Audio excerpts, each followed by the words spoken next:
Good morning. I'd like to welcome everybody to the first of three legislative issues meeting sponsored by the Salina Chamber of Commerce and AT&T. And right now, I'd like to ask everybody to stand and we'll say the Pledge of Allegiance. I pledge allegiance to the flag of the United States of America and to the republic for which it stands, one God, under God, indivisible, with liberty and justice for all. Thank you. Right now, I'd like to introduce our legislators, and I'll start to my left with Senator Randy Hardy from the 24th District, Representative Stephen Johnson from the 108th District, Representative Diana Dirks from the 71st District, and Representative J.R. Clace from the 69th District. The format of this morning's meeting will be some short opening remarks from our legislators, and then questions from the audience. There are pads at your chairs. If you have a question and like to write it down, Don will walk by and pick them up for you or from you. State the name of the legislator that you would have the question should be directed towards, and hold them up, and then Don will come by. And then we'll have closing remarks from the legislators. And so, Senator Hardy, opening remarks. Thank you. Thank you, Mark. Happy to be here. Thanks for coming this morning. This is it's always fun to be back in the district because Topeka can grab you and not let go, or try not to.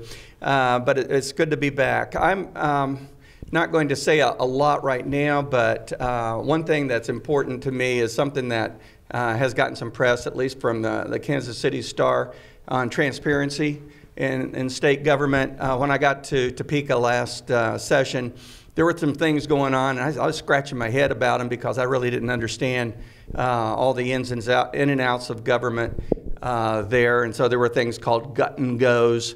I said, well, what is that? And then bundling, what is that? Introducing bills and not having people's names on them. I said, what is that? And so this session, I still don't know some of what's going on. But for instance, any bill that I've introduced, and there are several, I've wanted my name attached to the bill instead of the committee that I'm on. And sometimes it makes sense to do that. I realize that there are some instances where it still may make sense to introduce a bill with the committee, but I've gone that direction. And so if you have questions about that you can forward those along. I had sexual harassment training already. That's been another issue. The Senate Republican caucus had its own sexual harassment training. And, in my mind, that just boils down to being a gentleman. And so, it's not really complicated in my mind to be able to get along with other people. We've done some interesting things in our committees and in transportation. I've learned a lot about autonomous vehicles. And believe it or not, we're farther along than you know. For instance, when you go home, Google truck platooning and see what you find out. It's fascinating stuff. We've talked about energy efficiency. Guns on campus has been debated on the House side. We haven't seen that bill on the Senate side yet. One bill that I'm particularly proud of, my neighbor to the north, Senator Bowers, asked me to co-sponsor a bill with her. There's an Eisenhower statue that will be placed in the northwest quadrant of the State House grounds, and I think finished by his birthday in October. And that bill has made it all the way through the House and Senate now. It's ready for the governor's signature, and he wants to sign the bill in Abilene. And I think maybe next week sometime. So I'll be coming out with Senator Bowers for the signing of that bill. That's pretty exciting because Abilene's in the district too. And by the way, I added up my miles from last year. It was 11,400 miles that I drove outside of Salina. And of that, 21 trips were to Abilene for events. And so one of my goals is to be the most effective senator I can be for the entire district. And with that, I'm just going to pass the microphone alone, and then I'm happy to take questions. Thank you. Thank you all for being here. I'm Stephen Johnson, and represent the southern piece of Salina and Saline County.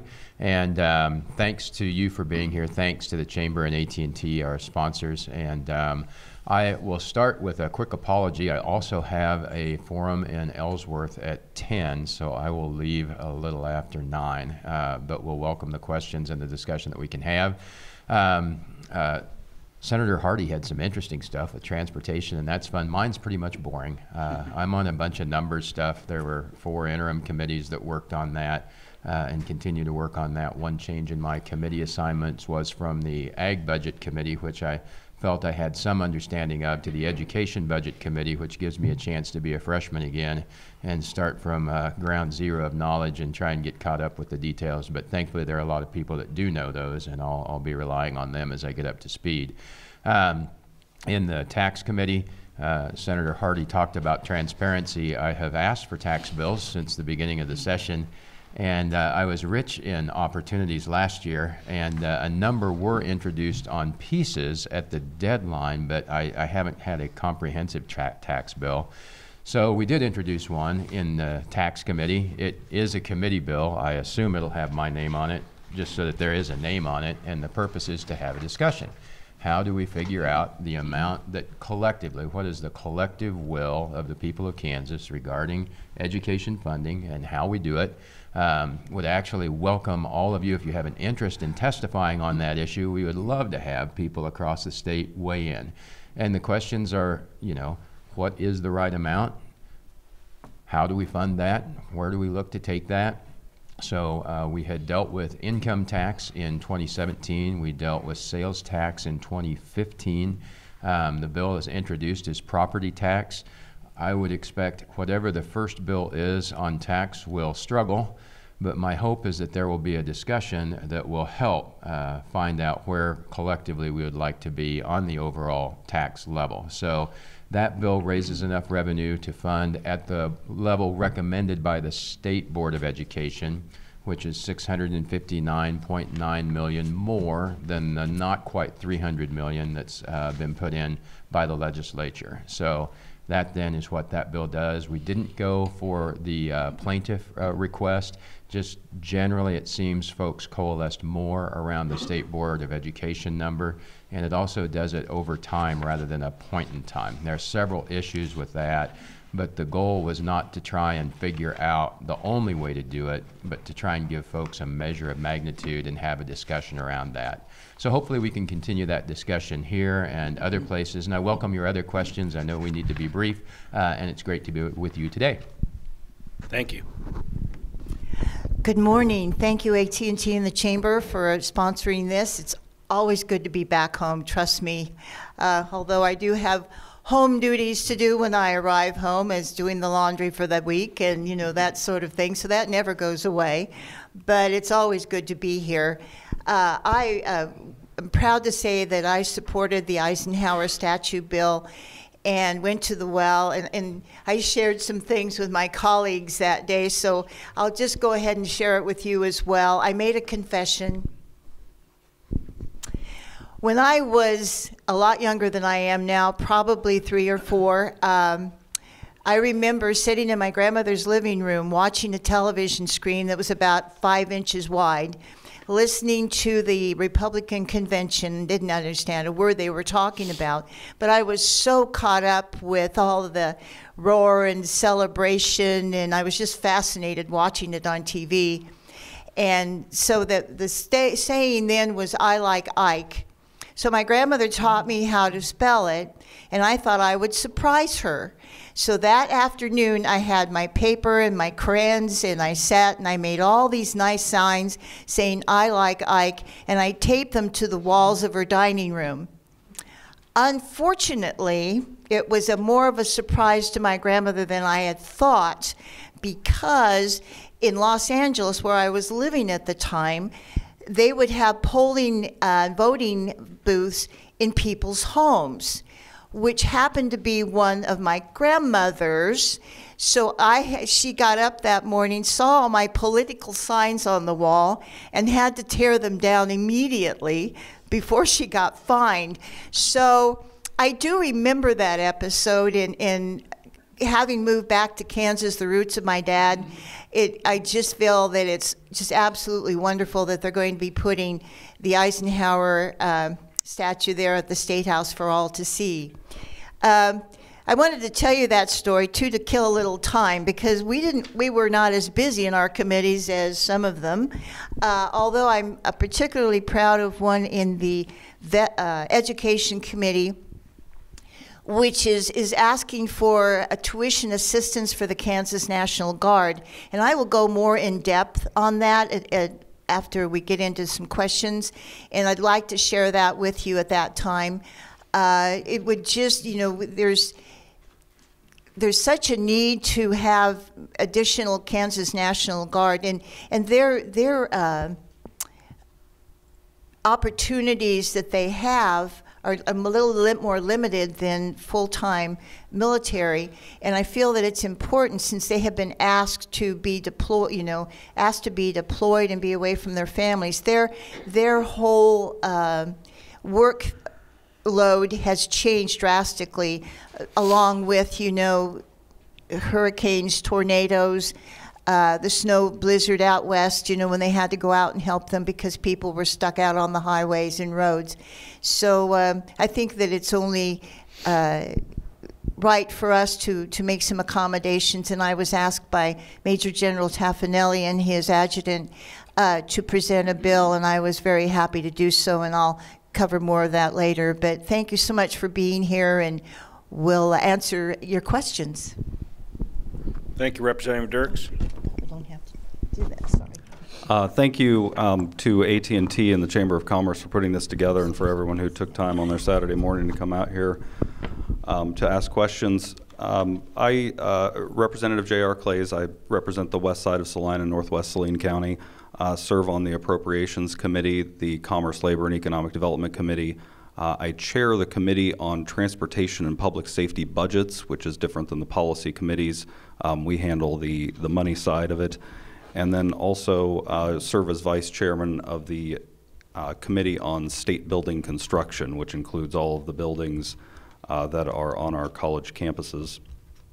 Just a couple of notes to start out. I did want to talk a little bit about our transportation program. While we are considering what the next program looks like as T-Works winds down, there are some serious issues, I believe, with T-Works itself, in that while we were able to rescue the preservation side of the program, which is our maintenance, making sure that the roads last as long as they can, we have stalled completely on modernization programs and expansion programs. And a good way to define those terms a little bit is that modernization is safety. Modernization is taking the curve out of the road. Modernization is putting a shoulder on, getting rid of a steep drop off. Modernization is taking the hill down so that it's a flatter surface to drive on. Expansion is more like economic development driven. It's putting in an interchange. It's widening a road from 2 lanes to 4 lanes, creating a Super 2, things like that. Those are the programs that have been stalled over the past several years that we need to get back on track. So our charge over this session is to work diligently on getting the dollars put in place through our sales tax program to begin implementing there's roughly $520 million worth of projects. And of course we bond those projects, so it's not $520 million a year. But we need to find a way to get the dollars in place so that we can restart that modernization and expansion. And then, as I mentioned previously, we're of course considering what the next program looks like, what the dedicated funding streams for that look like, how long that program is a 10-year really the wisest thing to do? Is a 6-year a better plan for predictable costs? I don't think any of us could have predicted what oil prices would be today 10 years ago. I think we all would have lost that bet. A couple other items that I think are on the agenda that are important for us. We're looking at taking KDOT Aviation out of the Kansas Department of Transportation and creating a state aerospace commission instead, something that's industry-driven, that focuses on economic development in the aviation sector, which would have an impact on us with the airport authority. We are also, I'm going to run on the House floor next week, I think on Tuesday, a resolution in support of the FAA UAS integration pilot program. And what that is the president decided one day that instead of trying to come up with FAA rules for the integration of unmanned aircraft systems into the national airspace, that he would just pick 5 states, regions, consortiums, and let them do it. And then pick the one that does it best. So those 5 locations, Kansas through KDOT is competing for this. Those 5 locations will become sort of the centers for being able to do the testing and the growth in the unmanned aircraft systems field that's kind of on the horizon. They'll be the leaders in this because they will have that head start. So it's extremely important. I think there were several hundred applicants, but Kansas has a very strong application. We have private partners and state partners throughout, from Garmin and Microsoft and Spirit Aerosystems, Textron, all the way over to Haskell Indian Nations University. We have a really diverse group of folks who are willing to put a lot of effort into this to make this happen for the state of Kansas, and I think we have at least a good shot of it. So our entire federal delegation has written letters of support in this. Our previous governor, and then all of the universities and the consortium partners, and the Kansas Senate has passed already a resolution in support, so we'll have a similar one on the House side. And with that, I think I'll just stop and move on to questions, but appreciate you all being here, and again, appreciate AT&T and the Chamber. Thank you. Thank you, Representative Claes. All right, I've got quite a few questions from the audience here, and I'm going to start off with this first one here, and I think this is directed maybe to all of you, but it is a Senate bill, so I'll ask Senator Hardy. I'll direct it to Senator Hardy. KDHE currently has a bill in the Senate, Senate Bill 337, which deals with setback distances for poultry barns. Can they be reduced to a quarter mile from a neighbor? A few years back, and I wasn't not sure what this was, but something dairy industry had this same problem. Their solution was to allow the county option for the residents to have the right to petition. Shouldn't poultry be treated the same way? Are you familiar with that, Senator? You know, that bill is, I think it's in committee and has not come to the floor yet, and so I'm not as familiar with that. There may be another person up here that knows more about that one than I do.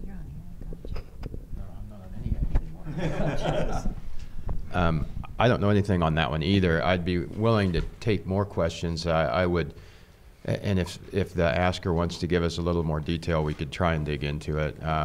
I imagine that it comes up in relation to the Tyson question, and it would be very important for those communities to continue to weigh in.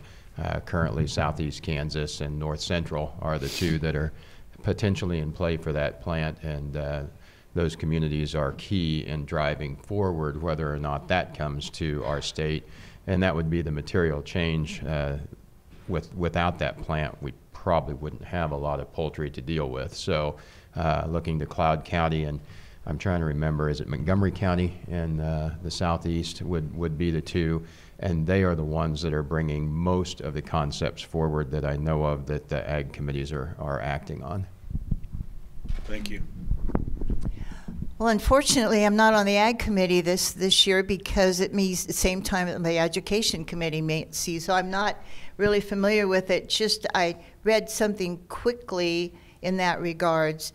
I know way back when the hog operations, I know that a lot of people were really worried about when hog operations were getting larger, you know, about having the sewer lines in the pits, you know, to make sure that it doesn't go down into the ground soil. You know, liners in the manure slurries was a big question. I think this should be, personally, I'm not, as I say, I'm not real familiar with the content of the bill. It hasn't come to the House yet. So my thoughts are that everybody should be involved. I think the people who live in that community, the local control, again, unit, visiting with those officials, and everybody working together. I think by Tyson enhancing their capabilities will also perhaps create some jobs which are needed in communities. But again, you know, we do want to watch out for the environment. As dairy farmers, we always made sure that we didn't have things going to where it's not supposed to. So I would feel that I'm looking forward to seeing what this is all about. I still have a lot of ag inside me, even though I'm not on the committee this year. Not knowing specifically about the bill itself on the Senate side, I would say that it's unfortunate that we have so many secretive deals taking place when it comes to economic development in the state of Kansas. There are ways to go about doing this that allow for public input in the communities that have an outsized impact on those, if it's Tyson or whatever it is, the American Royal coming over.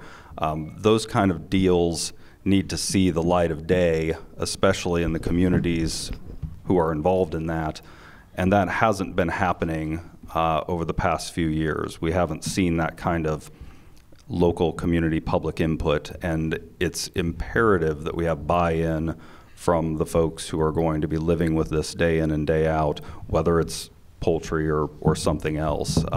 When I stay in Topeka, I'm in the south part of town next to the Frito-Lay plant, and I can tell you that thing smells like a poultry barn sometimes too. But those kinds of things have an impact where people live, and having these things done in secret and then kind of foisted upon people at the last minute, it needs to stop. But again, not knowing enough about the bill to really comment on that, I would say that it's important that those things take place beforehand when we have concerns about things like that, rather than after the fact like they have on this deal. Thank you. Okay, next question. Last night on the Smoky Hills Legislative Forum, it was said that Capers is funded at 63%. Why isn't it funded at 100%?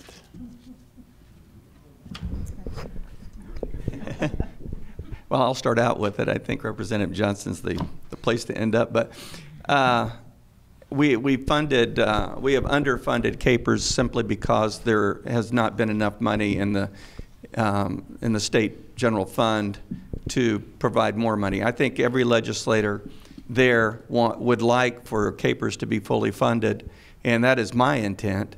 And I think there's a plan to get to the point where we're funding Capers appropriately, but until we get back on our feet and are more stable, we're doing what we can, but it's certainly not enough.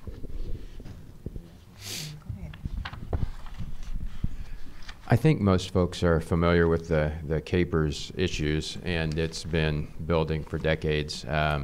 We created an unfunded liability in 1971 when we brought in an important part of the system, which was the state school retirement system that was 17% funded at the time, with a plan to pay it off over time. There were efforts certainly made towards that. Funding was increased through the 70s and the 80s. In the 90s, there was a major rework of the pension program, which dramatically increased costs and did not change funding, which was an issue in 1992.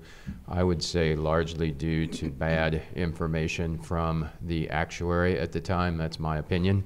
You're welcome to try and share that further. I don't necessarily know that it was the legislature at the time. I think they were given that information upon which they relied. Market performance since that time created some both enthusiasm and despair working through that. I think Senator Kerr did great work in 2004 to start bending the curve back. And the next thing is it takes money. They worked to ramp up and get to $100 million per year. Kathleen Sebelius led the effort and got over $200 million per year going into Capers. Under Governor Parkinson, we got to $300-some million a year. Last year, we put in $548 million plus a $60 million payment to a bond that was started in 2015 for total payments to KPERS to equal those other numbers of just over $600 million. We need to put in about $100 million more than what we put in last year to get to that point of getting over the curve and start paying off the principal.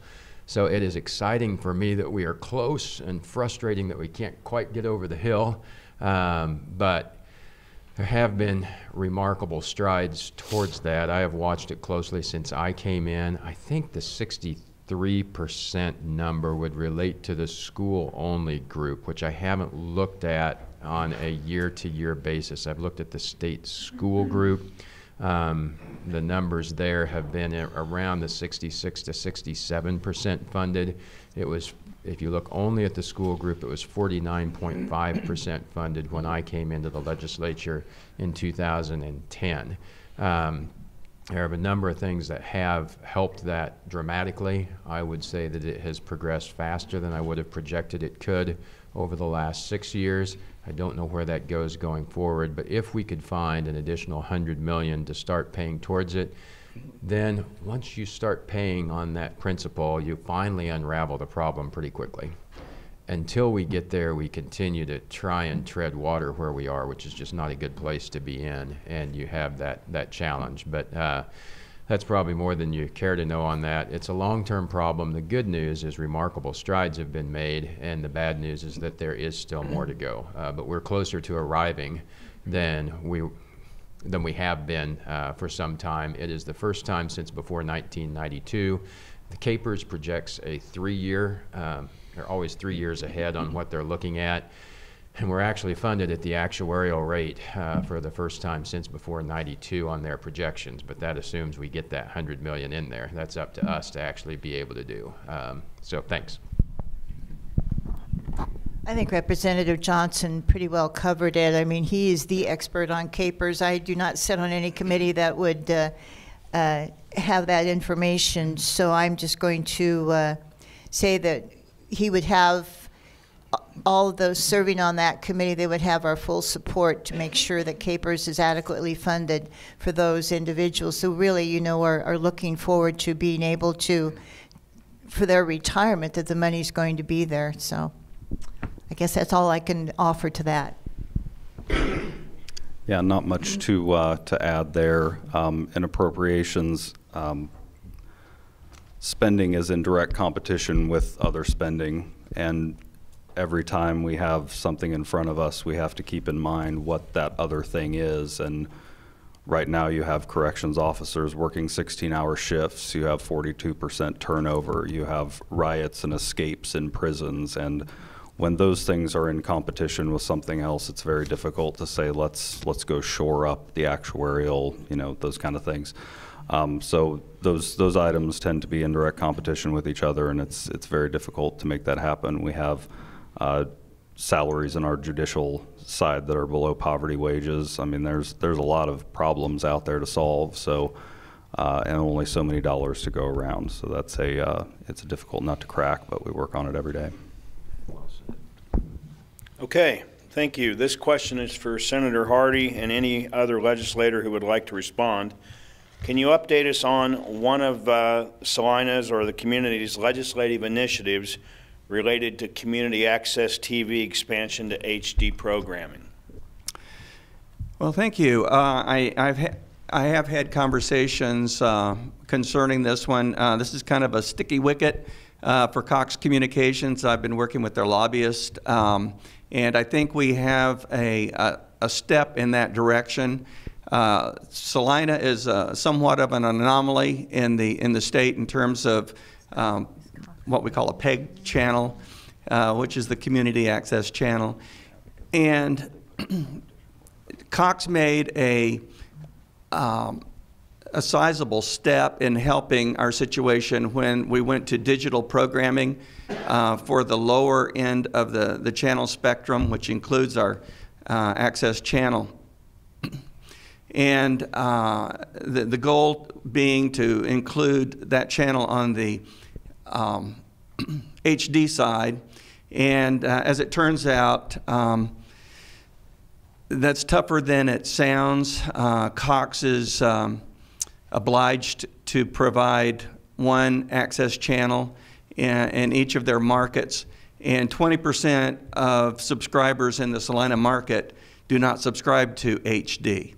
And so their decision has been to keep the channel on the lower end so that it would be available to all of the Salina subscribers.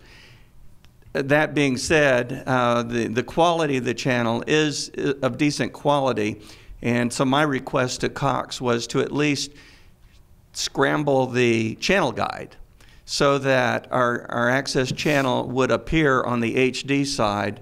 Our channel right now is 20, and there's another slot on the HD side called 2020. And so I think that I've gotten some assurance from Cox that sometime this year that switch will happen, so that at least if you're flipping through channels, you will have the opportunity to watch our cable access channel as well. That may be as much as we can do, at least for the time being, but it is a step in the right direction, I think. Would anybody else like to respond to that, or I think that's just Senator Hardy's question. Okay, next question. And this is to everybody, what will you do to protect conservation easements, specifically House Bill 2199 and House Bill 2452?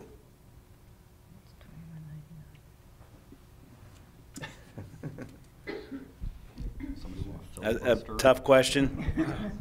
Well, I don't know all of the bill numbers. So, Yeah. Okay. Whoever gave that question, can you be more specific? One limits the duration of the easement, and one assigns the assessment of the easement to the county commission, which would essentially take away a lot of the conservation easements that already exist.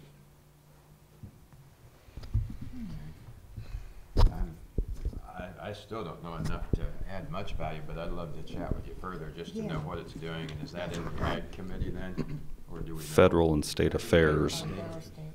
Okay. So. Okay. Representative Clace, do you know anything about that one? Oh, just looking it up here. Okay. It is it's in federal and state affairs. It was referred in 2017 in January, and it hasn't been touched since, and it has a low bill number, so I'm guessing that's not going anywhere. Okay. All right, next question. What can you do to add jobs in Salina and build a transload facility here? I think this would be to all of you. Yeah, I think we may have missed the boat on that one already. We had a great opportunity, but I think it really requires all of us working together on the state and local level to make those things happen. And we at one point even had some private contribution towards that, but I believe it went to Great Bend, is where that one went, that had the state footing part of the bill.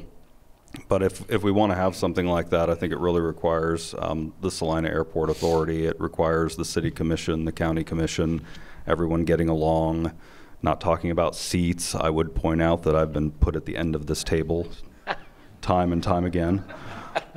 I'm in the same location. And as an indigenous Salinan, I'm kind of upset about it. But I think that, we all kind of have to get along and put those things to the side. And when people see that from the outside, it makes it very difficult to complete economic development tasks. But a transload facility would be amazing, but I think it really takes some of that leadership. And Tim Rogers is great over at the Salina Airport Authority. We do have K-State Polytechnic right there. Our pre-qualified site surrounds that campus. We have things that no one else has. We have the National Guard here. We have Crisis City. We have a bombing range next door with restricted airspace through Fort Riley. We have the Kansas Highway Patrol Training Academy. We have things that no one else has, and it sets us apart. And we have to sell those things, because when companies are just looking for square footage and they're looking for, the cheapest lease rate and access through an interchange with the interstates and things like that. Those are things on paper that make us look good. But there are other things that set us apart that we really need to have the sales on that. And an economic development organization is a huge step forward in that. Having Mitch on board really makes a huge difference, having someone who can sell what sets us apart to those who are looking at Salina as a location for premium wage jobs. And I think that's the other piece too, is that we don't just want jobs. I mean, we can get a Panera and a Chipotle, and that's great, and we all celebrate that. I know I will. But I think that the premium wage part is the part that we really need to be focused on, because I have too many people, when I walk up to their door during election time and I talk to them, I find out they're in between their two jobs. They're at home at 5:30, but they're headed to the next job. And there are too many 2 and 3 and 4 job families, if there are 2 parents at home, that are working multiple jobs to make ends meet in Salina, and we need fewer, well, we don't need fewer, but we need more of the premium wage jobs and have less focus on the service industry jobs. I too feel that Mitch is doing a great job. I visited with him when he came up to Topeka here this last week. Salina, I moved to Salina in 1961, and it has amazed me how quickly it has grown. From the old drive-in theater was the only thing that was south of Salina, and now it's just full of shops and restaurants. And I do feel, though, that I would like to do away with some of those great restaurants and keeps me on my diet. However, the restaurants and the minimum wage jobs are here. And those are important because it catches the tourism. And tourism, being on I-35 and I-70, we do capture some of that tourism here. And they're looking for a good place to eat. And it's great to have the restaurants, but we also need to have those, and I agree with Representative Clays, we need to have those types of jobs that have more of an opportunity for our people to be able to support their family with one job, and let them also enjoy being able to go out to eat once in a while, because now that they can afford it. I really feel that our economic development industry here, they really are trying to entice some of those companies, and certainly we have the opportunity. We have the populace here, that are willing to work with them. And I'm hoping that somewhere down the line we're able to do that, and I keep a watchful eye. I'm on the General Government Budget Committee, and anytime there's any type of money available somewhere that we're going to be able to do, of course, those are all go to fee-funding agencies, so it's not really as far as our economic development funds, but still we have to keep in mind that those are important as well. And if there's any type of a bill that comes across my desk, you can certainly believe that I'll be voting for it, that if it's going to add to capability of energizing and getting some economic development here in Salina. And I think Representative Clays covered it pretty well, and I just want to underscore what he had to say on those things, in that he's on the Commerce Committee and has done a number of other pieces. And while the specific opportunity may have passed, he's had other ideas that he's worked with our Salina leaders on, like an incubator, where we can really focus on the strengths that we do have and how do we keep those jobs that we might be able to create through the unmanned aerial vehicles and what we have with K-State Salina, or K-State Polytechnic, and how do we focus on the needs and opportunities with our career and tech ed that are here. But I appreciate his and the leaders of Salina to work on those things that we are able to continue, because growth is the right question. So thank you for that question. That will do more for what we're able to do together on the other priorities that we talked about as well, as add to the quality of life. So thanks for that question. I agree with Representative Clays. I think that the place for us to capitalize really is in the UAS sector, the unmanned aerial systems. We've already we're already established in that area, and there's going to be tremendous growth over the next decade in terms of what happens. If you were watching the Olympic opening exercises last night, one segment had 1,200 drones flying, and that's their future in all kinds of facets of our life, and they're going to come into play in ways that we don't even understand now. But that's where we really need to capitalize. That's one of our strengths. The other thing is we're able to take advantage of opportunities as well. We have the bulk solids operation here in Salina, and it's unique. It's only one of a few in the world, and so we were we were very smart to partner with K-State and some of the local companies and develop that as a partnership. And as long as we are aware of what the opportunities are, and we have partners here in Salina that are willing to reach out and take a little risk, I think we'll do fine. But I think that the UAS part of is the part that we really need to focus on in the next several years. Okay, thank you.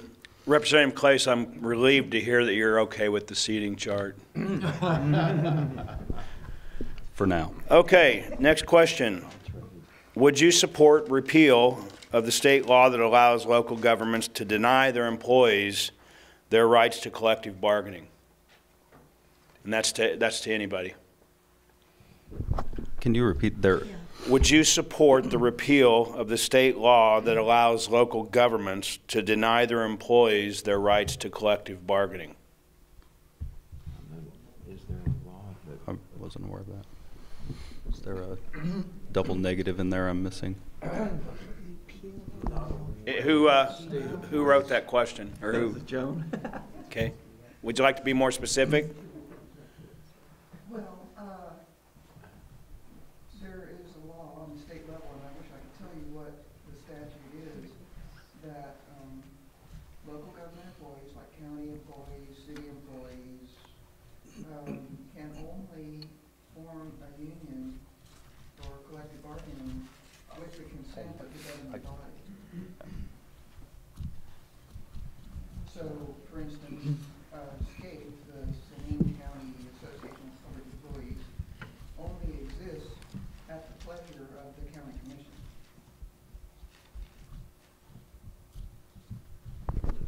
I mean, simple answer. I don't support the repeal of that law. And I would generally want to work with both the local employees and the local leaders before, ideally before imposing state laws. Not that we haven't done that in the past, but it's not the preferred route. Anybody else? I agree with Representative Johnson that you have to be fully informed and look at both sides of the situation before a real true decision could be made. And unfortunately, it seems that we're not all familiar with that particular question. So I would just say that whenever I have a puzzle in looking at voting one way or the other on a bill, I want to make for sure that I know what both sides have to say. Okay, thank you. Next question. Would you introduce a resolution honoring government employees in Public Service Recognition Week? Yeah. That's pretty easy. I think that one we can answer. Yes. Affirmative. Okay, next question. Does the Kansas legislature have the power to have strong anti-texting laws with some major fines when caught texting and driving? Is anything like that? Is there a bill in the legislature right now for that? I believe right now it's a primary offense, so they can pull you over for texting and driving now. But I don't know about how rough the penalties are on that. But we did address that within the past couple of years. Okay. Next question. What is the right amount to fund schools, and who decides this, the legislature, or the judges? We're going to find out a little bit more on March 15th. The legislature has contracted with a group out of Texas A&M that has a lot of experience with Texas or with Kansas schools in determining how effective our money is being spent that we have that is in our budget.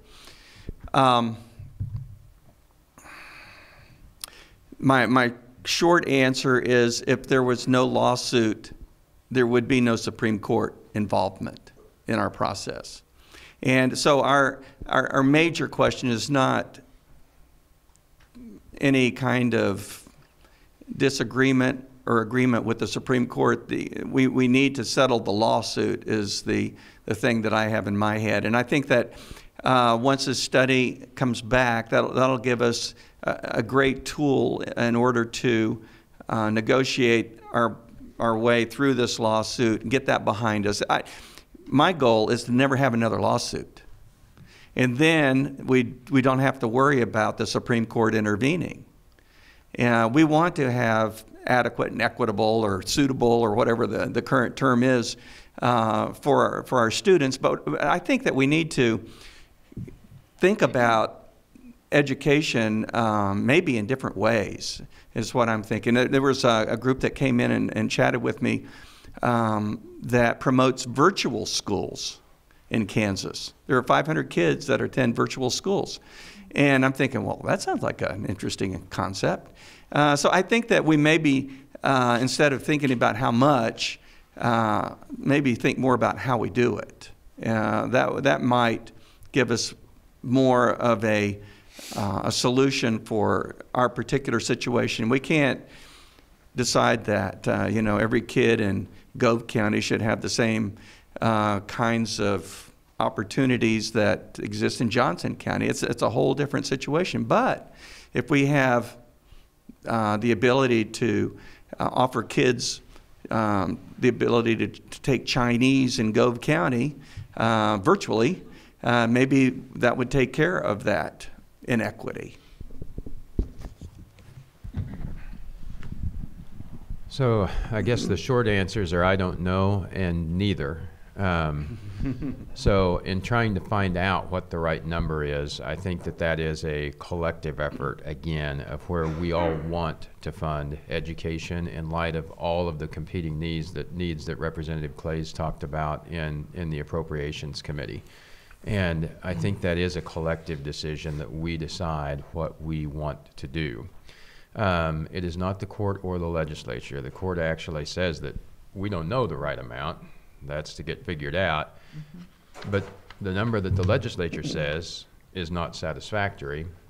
So then it is largely the plaintiff's attorney that would be determining what those amounts are as you figure out where do we settle, where does it end, how do we make sure. The one thing that everyone shares is we want schools to be open. We do not want to have schools closed in the fall. So how do you work through that? The governor stated that in his address to the joint session earlier in the week, and I know that's true to a legislator as you work through and everyone involved in the process. So then it's just the dialogue. So I work to find those folks who are attorneys for the Schools for Fair Funding group that are around the State House, ask where they are, how they see it going forward. I'd love to ask how you see it going forward, what numbers you would like to see that are there. We've started, a lot of folks have started with that state school board number. There's another study that will come out that we'll have some data on on the 15th of March to find what that study says, but it still comes down to what is our priority. We can invest more or less than what that study says. We can invest more in education if we wish to do that. If we decide we're going to cut corners somewhere, we just need to be very specific about what we are not going to do. And occasionally there are tough choices that we may choose we want to make. We just have to make sure that we've had that dialogue, that we've heard those pieces so that we don't do things that cuts off things that we can't afford to cut off in the process. So that's all part of it. And today, and engaging in this dialogue, I think is part of trying to find out what is that number. The number that we have is about $3.3 billion from the state general fund for K-12 education. We added about $300 million in the legislature last year, and working towards what the education committee, budget committee at that time, saw as the solution to get to about $3.6 billion. If you look then at the total increase that we would be looking at, it's around a 28% increase in the state general fund portion of the education budget. There are other portions of it, so that's not the total thing, it's just what we're looking at. So it's not a 28% increase in total education funding, it's of the state general fund funding. And where do you go from there? Do you go to the $1.6 billion number that was asked for in the court? Okay, that one, none of us quite has our head around how to get there. But how long then do we take? All of those are questions that we really can only answer together. And leaving any one group out of that dialogue is not a good solution to the question. And what I generally see as I watch things go, the more one group is left out, the more that group will react going forward and change things back the other way as the pendulum tends to swing. So it really is important to listen to the folks perhaps I least want to listen to in working through to a solution. I use myself in a collective there rather than individual. Well, he had the same thing I was going to say. You know how I feel about education. I'm pro-education from day one. I know that the K-12 Budget Committee has been working diligently this last year. They really haven't gotten to, they're not even really meeting yet until this study comes back here in March, because we need to know where the money's going to be coming from. They need to know what the recommendations are. And so we're just virtually put on hold. Some of the education policy pieces, that, since I'm vice chair of the education committee, we're not able to really look at what we can do there until we know exactly where this whole thing is going to come.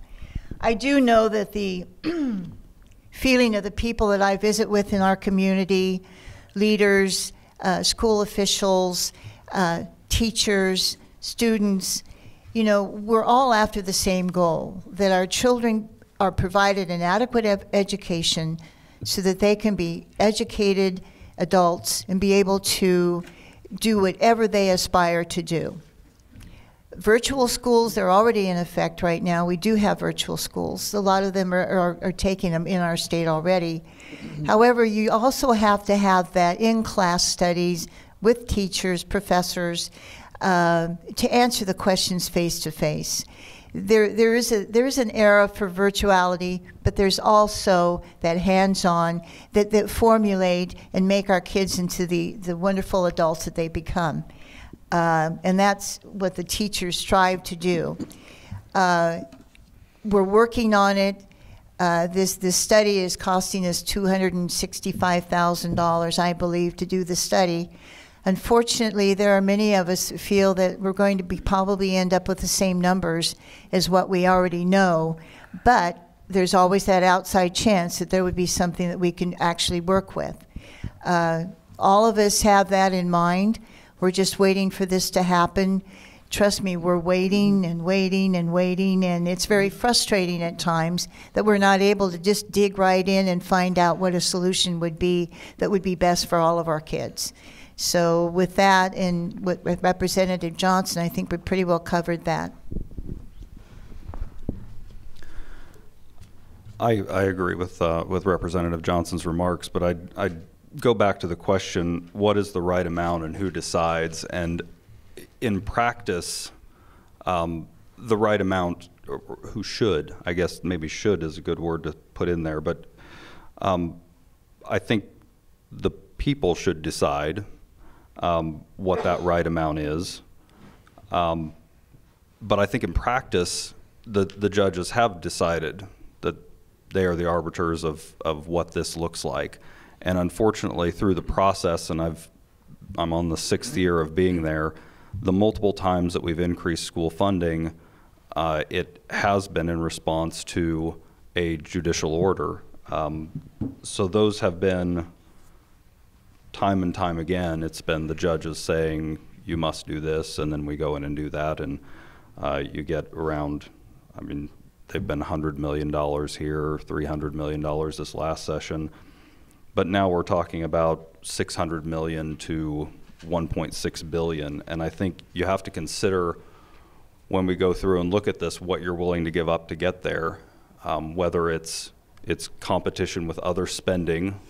We've talked about transportation plans, wanting things like intermodals and judicial salaries being at poverty wage. The corrections officers are teachers, in many cases underpaid. What is it that you're willing to give up to get there? And then the other piece is, are you willing to give up your own money to get there? Are you willing to have large-scale tax increases? I can tell you that the last tax increase was about half of what it would take to get to where the plaintiff wants to go. You would be talking about in 1 year more than doubling that tax increase, and whether people are willing to stomach that. I don't think anyone wants to go back to property taxes. Those were lowered quite a while back, and going back to that well just seems very difficult to do. But it's tough to be in Kansas and have California or Massachusetts style taxes because we don't have oceans, and keeping our kids here is tough enough. So taxing people out of our state, which we do already, it's very difficult to go back to that well. So I think you really have to take a hard look at what you're willing to spend money on. $100 million more for Capers, that goes away. And those things are in direct competition with each other, because as we ended the last year, we did have the discussions about if we do have revenues that go over what the expectation is, what are we doing with those? What are the two priorities? And those two priorities were restoration of higher ed funding and the $100 and something million for Capers. And now that's gone. So the priority changed when we got the number back that said you have to do 650 million plus. So those priorities change, and it becomes very difficult to make anything else happen. T-Works would essentially be dead if we go forward with what we're doing here with the dollars, or you can expect some really, really big tax hikes. Thank you. Next question. Would you support legislation to change state employee performance evaluations to include reviews by employees or their managers? And that's to any one of you.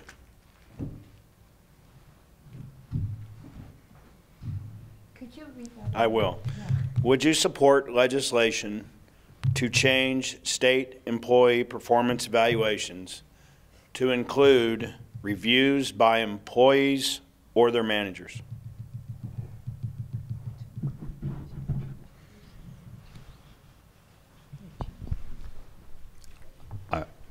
I would really have to have more information than that. I think it's very difficult to make a decision on something of that magnitude by simply hearing a couple of sentences on it, and that's why we have such a diligent process in the House and the Senate to have hearings on issues like this. But I wouldn't go in with a preconceived notion for or against it. I'd just be interested in hearing more about what the impact is and how those things operate before making a call like that. Would the writer of that question might explain it a little bit more? Are they still here? Yeah. Would you explain it just a little bit more? Well, currently and forever, as far as I know, there's been no opportunity for employees to evaluate the management that they work under. Oh, okay. So just reversal of an oversight. Okay. Because management, what it creates is no accountability on their part in many cases. So you can see what the possible repercussions for that might be, especially when you remove due process for those employees.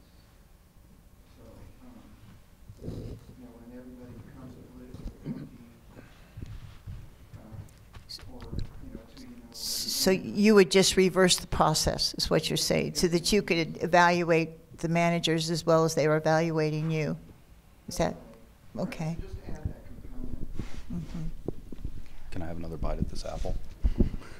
Now that you put it that way, no, that's actually a great idea. I'm sorry, I thought you meant employees' evaluations of other employees.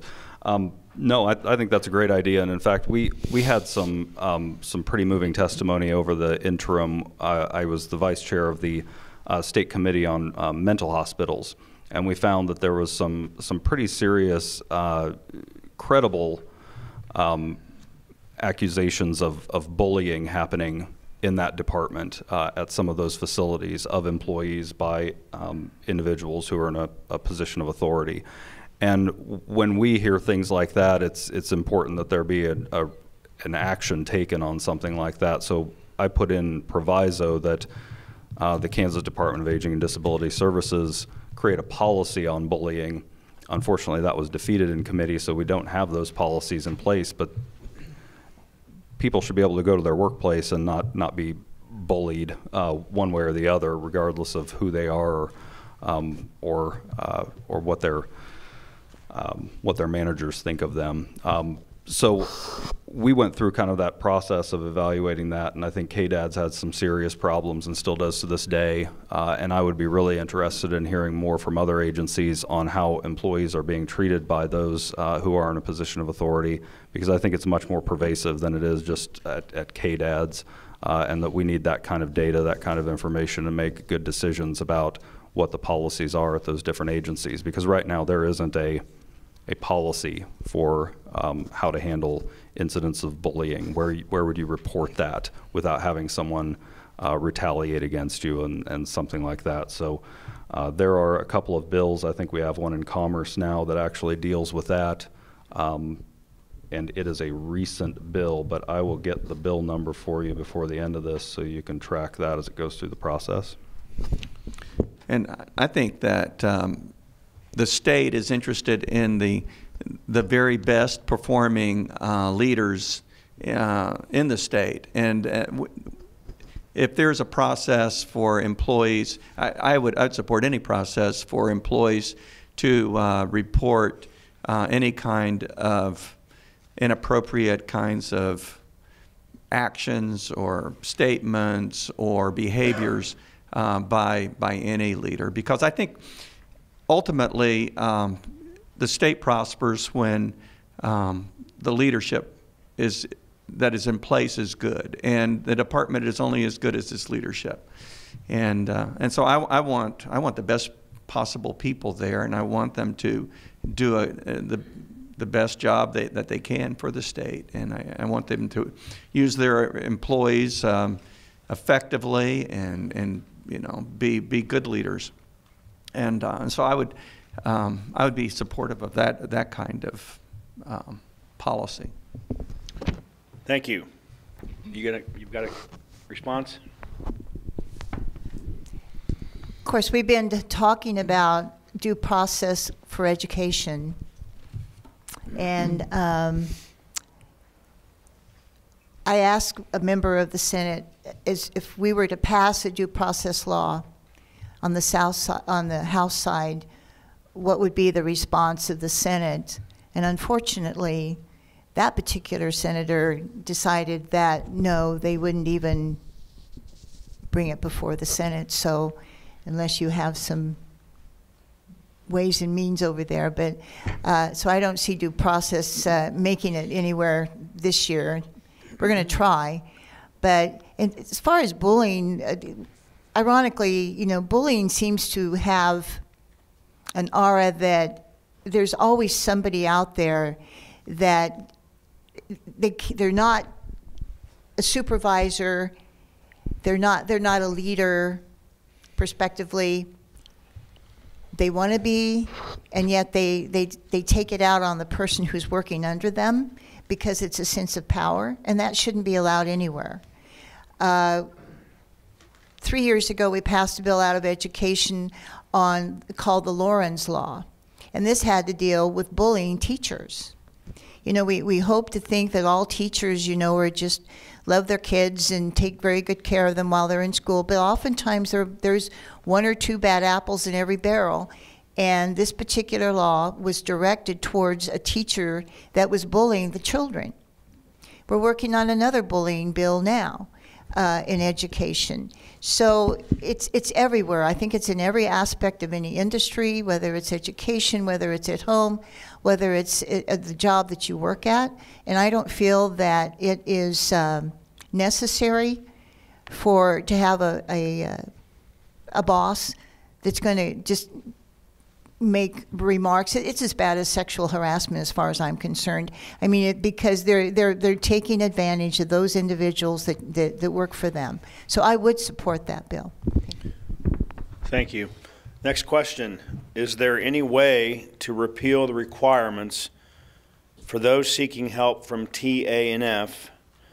They are so strict, and then to require work seems punitive rather than compassionate. You're talking about TANF? Yes. Through welfare, Yes. yeah, the HOPE Act and welfare reform. Can you repeat what specific? Is there any way to repeal the requirements for those seeking help from TANF? They are so strict, and then to require work seems punitive rather than compassionate. Well, it requires work from people who are capable of work. There's no requirement for those who are disabled to work or those who are children to work. That's a requirement for capable, able-bodied adults. So I don't think I'd be supportive of anything that repeals that. Okay. And you know, people that are seeking help that way sometimes are needing direction. And I think I don't know precisely, but I would hope that there's a process in place for counseling for people that are seeking help to, if the counselor perceives that this person is capable of employment, that particular help would be given at the time that the help is also given. Thank you. Okay, this is for all of you. What industries could we get to come to Kansas? There are many industries that we can get to come to Kansas, but what we're really successful at is growing industries right here on our own. So I would start there and work our way out. We have the largest employers in Saline County are homegrown, and they're international companies. We're great at growing that talent here. We just need to keep it here, which is not the easiest thing to do. Real quick, HB 2586 is that bill. I found that for you. But as I answer the question I was asked, there are other companies out there that I think are good complements to what we already do here. And we also have companies in the state that look to expand, and whether they would choose Salina or not. We really have to evaluate what the incentives are that we offer, though. Right now we have things like PEAK and HPIP, and we have rural opportunity zones, and we used to have enterprise zones. We have, oh goodness, there's so many different things. But when we come to the table as a state, like if we were to go to Tyson, for instance, our creative financing is a stack of paperwork that looks about like this. Because we have to get really creative and work through a bunch of hoops and different programs to make things happen. Here's what's easy. Refundable, transferable tax credits that have job creation requirements. And those states that have those can slide a sheet of paper across the table and say, this is what we're going to do to reduce your capital investment today. They aren't interested in what your tax rate is. They have plenty of ways to deal with corporate taxes. What they're interested in is reducing their capital cost when they expand or build in your community. So having a simple tool like that, I could go back and tell you specific projects that Salina's missed out on because other states that have those tax credits are able to swoop in at the last minute and say, here you go, $70 million, come build your Ford plant here. Here you go, $140 million in tax credits. Come build your solar wind energy plant here.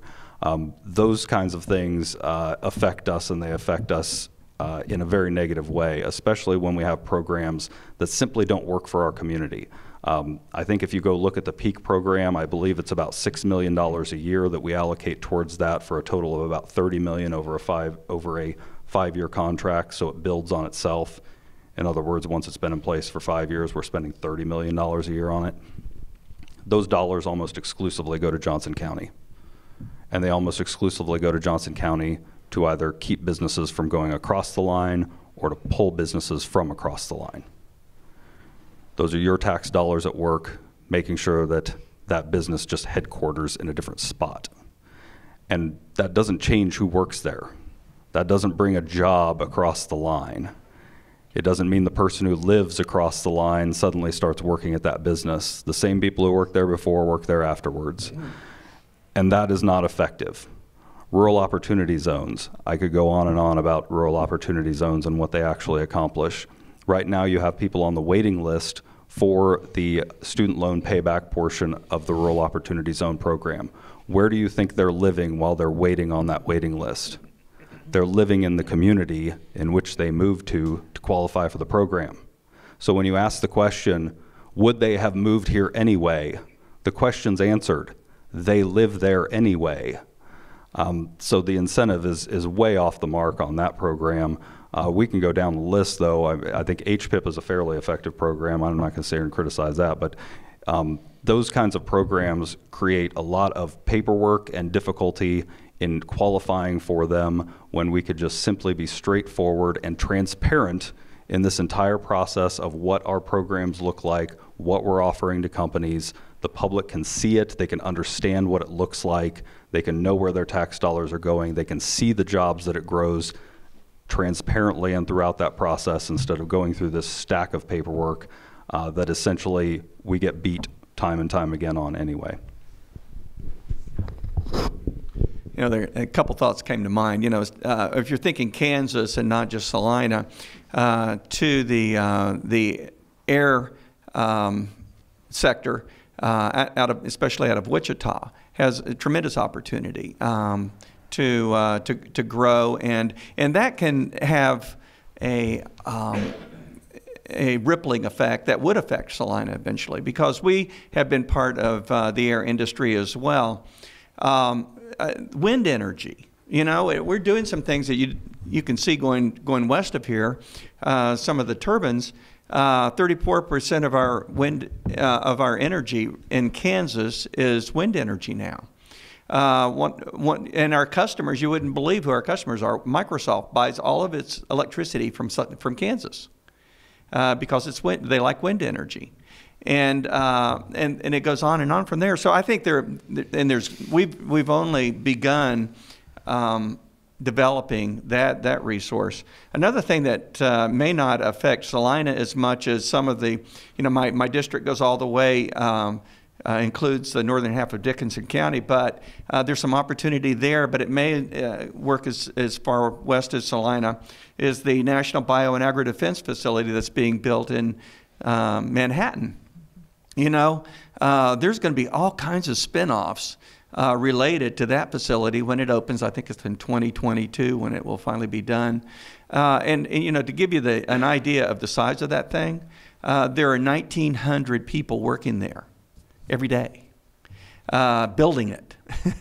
And so it's huge. And it'll be an opportunity for people that have a little foresight and innovation and want to you know, see an opportunity.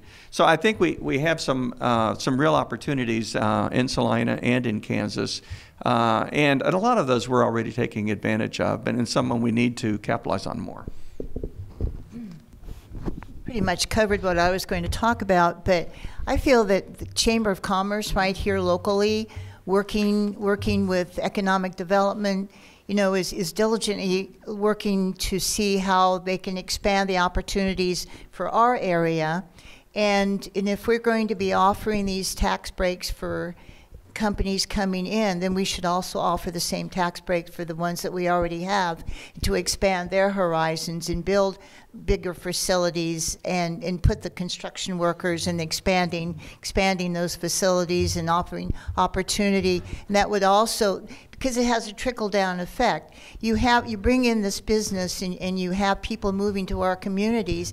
It enhances the opportunities that Salina would provide for them, the housing industry, the realtors, the real estate industry. And it's not just the company itself. You have to look at how it affects the trickle-down industries that are already here. Perhaps we would have been able to have kept some of our major stores at our malls if there had been more people here to support them. I know most of that was the internet sales. However, but when you support that type of like a tax credits or whatever, and they have other names for it as well, if you're able to do that and bring people into our state, but we also need to take the same opportunities for the people who are already here, because people who are going to other states for these tax credits are leaving Kansas. They're not coming in. So therefore, we need to also support the industries that we already have. Okay, this next question deals with revenue, economic development. Last year, in 2017, the state of Colorado brought in over $150 million in revenue from the sales of medical and recreational marijuana. Where do you stand on that, and what is Kansas waiting on? As that question developed, I could see where you were going. You know, well, there were a couple things that I think about. One of them was just mentioned by Representative Dirks, and that is when you're talking revenue, if you could capture the tax revenues that are already owed from internet sales, that would solve a lot of our problems. And it would also support our brick and mortar stores in town, because all of our retail stores here face a 9% disadvantage when competing with internet sales, and I don't think that's a fair way to go and a fair way to treat our local retailers. But in terms of medical and recreational marijuana, when I was knocking on my 4,000 doors when I was running, I had more people bring up the subject of medical marijuana than either abortion or Second Amendment, and so that impressed me.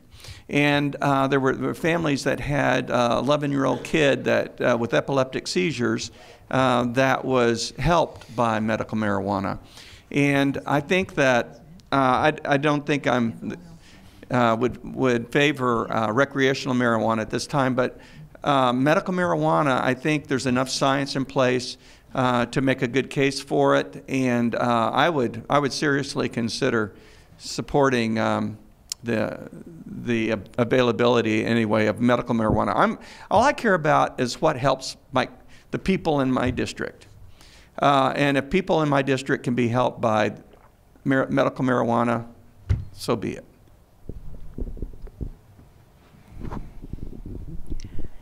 If you were to be sitting in my office when a couple brought their child and had him sit him on their lap, and this child was completely uncontrollable, I mean, seizure after seizure after seizure, and they were simply asking for the hemp oil, which, you know, I mean, we're not saying that we want to bring in all the drugs into our community, but those that would help somebody. We did try to get something going at that particular time, but again, it fell by the wayside. Will it be able to be presented this term? Maybe not. But if it did, I would be in support of it. These kind of tie together. I was in Colorado recently, and their roads are a roller coaster, so I'm not so sure that that's really helping out too much when it comes to the road infrastructure. But agricultural hemp is a huge opportunity for our region, from manufacturing what's necessary to harvest it all the way to actually growing here. And I think that's a way forward with a new crop. We've seen, if you go into southern Kansas, you'll start seeing cotton growing. We're expanding the types of things we're growing here in the state of Kansas and diversifying, and I think agricultural hemp can be a huge part of that. So very supportive of that. Medical cannabis under the supervision of a doctor, I don't have a problem with that. I think most of us agree that that's an okay thing to do, but recreational is not something I support.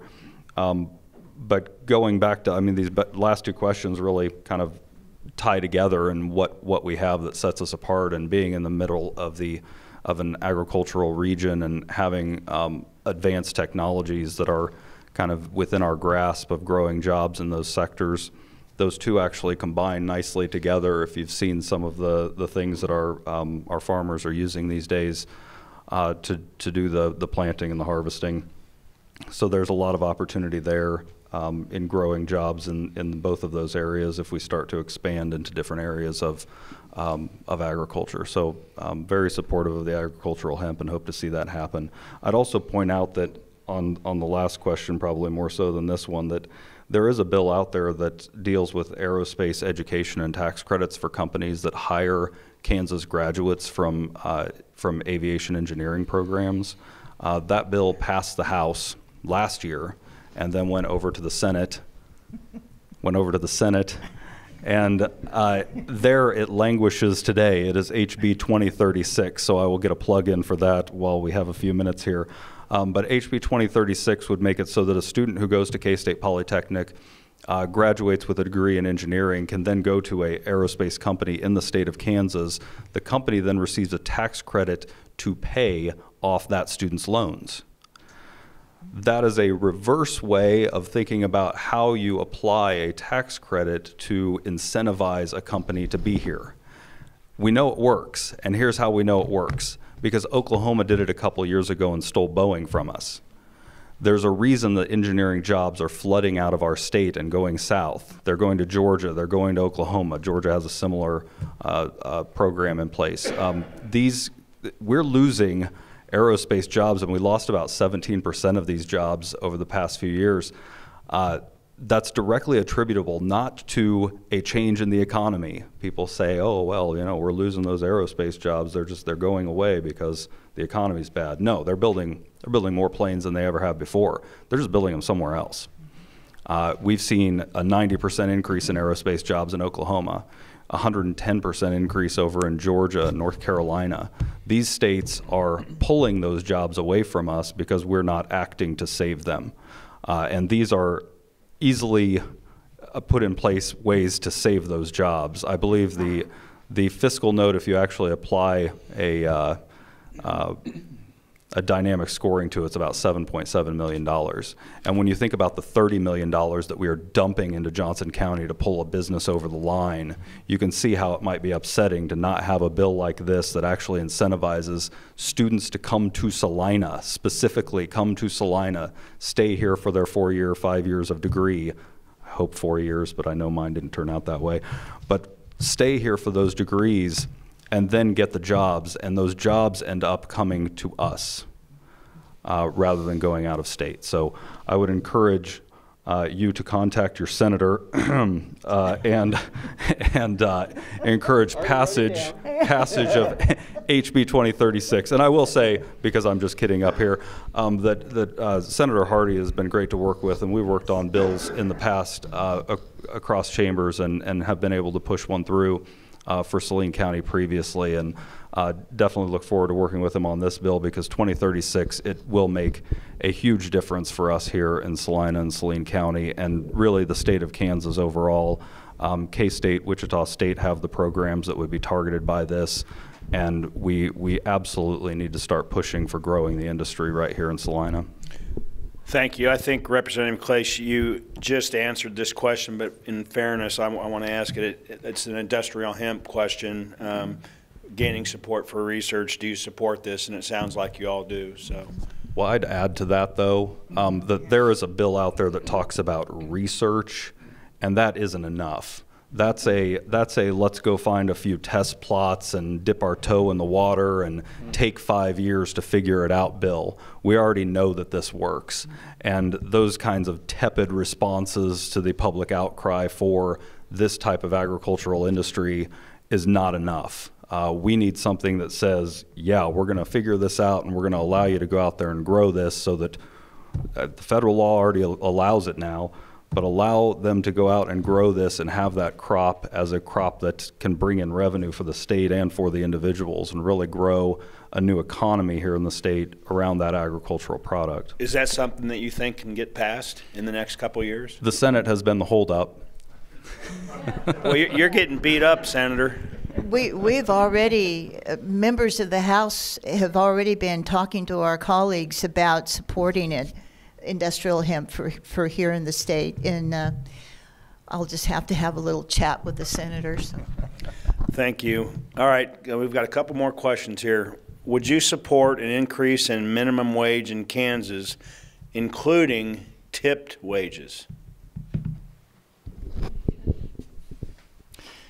I'm of the belief that the free market can take care of itself in this area. You know, we just heard about Walmart wanting to raise the minimum wage to $11, which is I applaud, and I think that, you know, in Kansas there are 48,000 jobs that are going begging.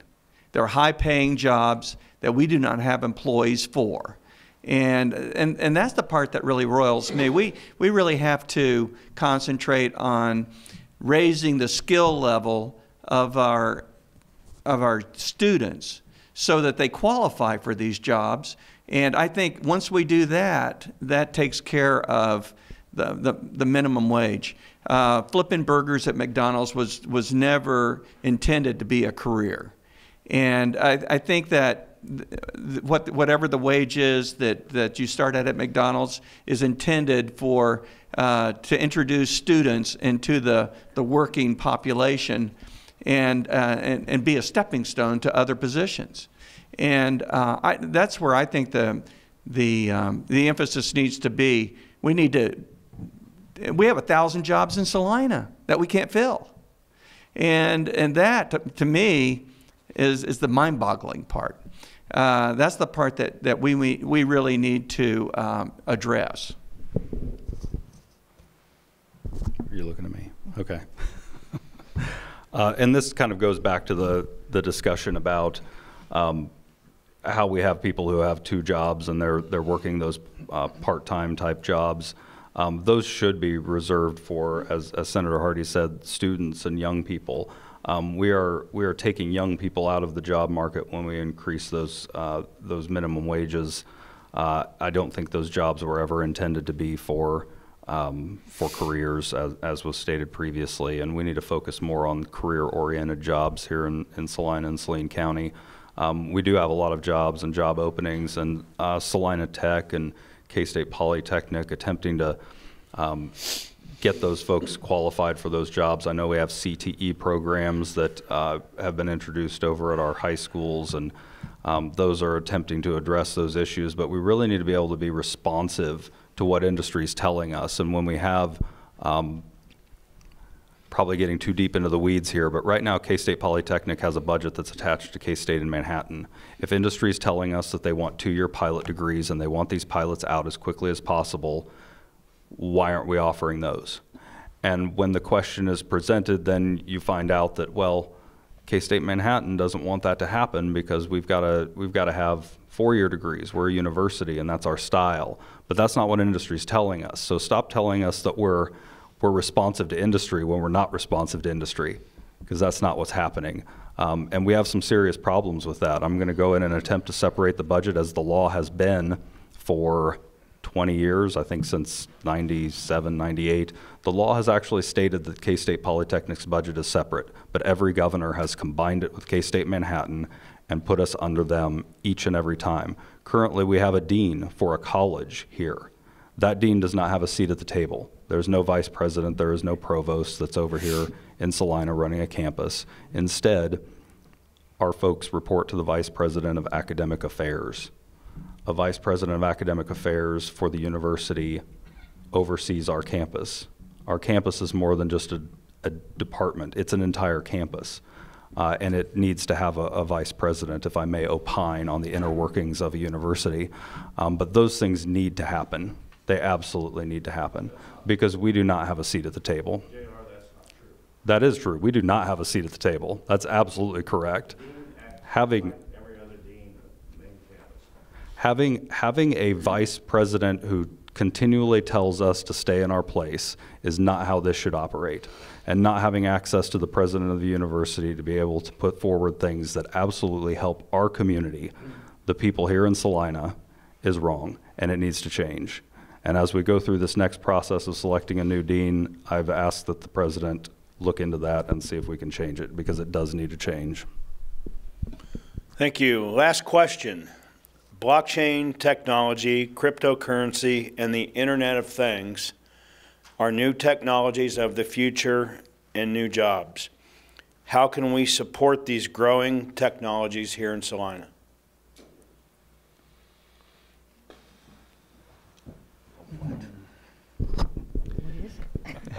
I think we are supportive of technology, whatever the form. What we really support are entrepreneurs. If we have entrepreneurs in Salina, Kansas, I think that the city and the county and economic development would help to encourage those businesses as much as they could. I don't think we're anti-business or anti-future or anti-anything. I think what we need is those good ideas just bubbling up, and as they happen, then we then take advantage of those opportunities. But we have the tools in place, I think, to take advantage of some of that. Technology is growing whether we want it to or not. I just learned how to turn on a computer, and it seemed like yesterday, and now I'm just trying to remember how to turn it off. The technology has just grown and grown and grown, and I think we should take full advantage of everything that we can technological. I think it's certainly the realm of the future, and as long as we can become educated in it, which I am trying to do now, it's just amazing. Every day it just seems to change. You get up and something new's on. I didn't get to answer the last question. Got into another thing. But I feel that our students, you know, we were talking about minimum wage and what have you. The thing that I see is not everybody. You find somebody that's retired, maybe just working on Social Security. Sometimes those jobs at McDonald's are just as prevalent as having a student who's going to school. And I feel that, you know, it's certainly going to be up to the companies themselves, but I feel if they could give them pay grade wages for as long as they're there and what their attitude is. Because a lot of times you get somebody come in there and think, oh, well, you know, this is just a low-lying job, you know, I don't really have to do my best. But then you have some individuals who are looking for that to put food on their table. They're going to have a complete different attitude. And I'm not saying anything about the students who work there, because that is a job for them. It's kind of that in between. But I think everybody working at some of those restaurants and lower paying jobs aren't necessarily doing it, you know, just to have a job. They're doing it to raise a family. And so I think at some point, I think maybe we need to look at raising those wages. Representative Claes? I don't have anything to add to the Bitcoin discussion. All right. That ends our question and answer session. I'd like to thank the audience for all those questions. There was a lot of good questions there. All right. Right now, we're going to ask each one of our representatives and Senator Hardy to give a very, very brief closing remark. Thank you, Mark. Once again, I appreciate your coming out. This is what in part what makes democracy work in this state, and I appreciate hearing from each and every one of you. I'm easy to find, and I have cards if you want to connect with me. I also have a weekly newsletter. If you'd like to be included in that, I'm happy to add you to the mailing list.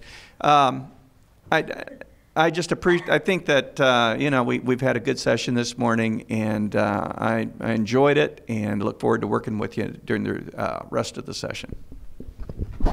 I think there were some fantastic questions today. Toughies. Boy, I tell you, you guys really do your homework before you come here. I just wish that there was more that I could have contributed, but simply some of my committees are just not in that phase yet because we're not sure what the dollar amount's going to be and whether or not. Education, I'm very proud of that bill that we're working on now with the Kansas National Guard. That really needs to get passed. We did have the hearing, had several, not one opponent, but all proponents for that. So I'm just looking forward to getting that and actually work the bill and then passing it on to the Senate for their approval. I think that will really encourage those individuals living within our community. I want to thank each and every one of you for being here and being part of this community and letting us know what your needs are and some of the questions that you have. On the back table, I left a piece of paper and a pin there. If you would write down your email address and would like to receive my newsletter, I'd be happy to put you on the list as well. And I also left my cards. Just know right now that I'm always accessible. If I am in committee, my office assistant lets me know, and I do return each and every phone call as quickly as I can. So thank you again for inviting us to come here, and it's been great to be back home. Thanks again to the Chamber and AT&T for putting this together and for everybody coming out today. Great questions, and appreciate you coming here. Just want to highlight once again HB 2036, also just some discussion on that next transportation plan and what that looks like. It's going to be very important that we have a lot of community feedback on what our priorities are here as we go through that process too. So I'm certainly interested in everyone's opinion on what we need to address in Saline County and the region. And thanks again for coming. Senator Hardy, Representative Dirks, and Representative Clace, thank you very much for being here. The next legislative issues meeting will be held Saturday, March 17th, St. Patrick's Day, at same time and same location. And right now I'd like to thank AT&T for being our sponsor, and thank you all for attending.